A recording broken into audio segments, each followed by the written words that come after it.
Alam mo ba, ang apoy ay isa sa pinakamahalagang imbensyon at tuklas ng tao sa buong kasaysayan ng mundo. Pero ang nakakagulat, hindi talaga naimbento. Ang apoy sa simula, natuklasan muna ito ng sinaunang tao mula sa kalikasan. Libu-libong taon na ang nakalipas. Nakikita nila ang apoy mula sa kidlat na tumatama sa puno, pagsabog ng bulkan o malalaking sunog sa kagubatan.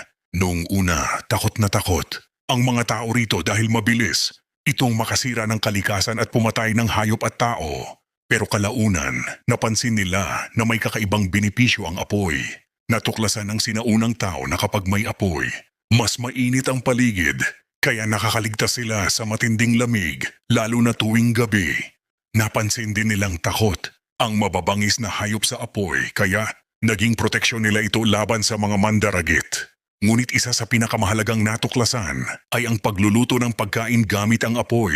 Noon, hilaw lang ang kinakain ng tao. Ngunit nang matutunan nilang magluto, naging mas masarap, mas madaling nguyain, at mas ligtas kainin ang pagkain. Dahil dito, mas lumakas at mas tumagal ang buhay ng tao ayon sa mga siyentipiko. Habang lumilipas ang panahon, natutunan ng tao kung paano gumawa ng apoy sa sarili nilang paraan. Gumagamit sila noon ng pagkikiskisan, ng kahoy o pagpupukpok ng bato, tulad ng flint para makalikha ng spark. Ang simpleng kaalamang ito, ang naging daan para umunlad ang sibilisasyon. Dahil sa apoy, natutong gumawa ng mga kasangkapan ang tao mula sa metal, nakagawa ng palayok, at kalaunan ay nakalikha ng mas modernong teknolohiya. Sa katunayan, maraming eksperto ang naniniwalang kung hindi natutunan ng tao ang paggamit ng apoy, maaaring hindi naging ganito kaunlad ang mundo ngayon. Ang apoy, ang naging simula ng maraming imbensyon at pagbabago sa kasaysayan ng sangkatauhan.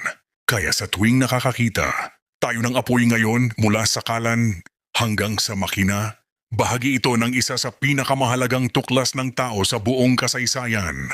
Kung gusto mo pa ng mga ganitong kwento, follow mo lang ang page para sa mas marami pang history at kaalaman ng mundo.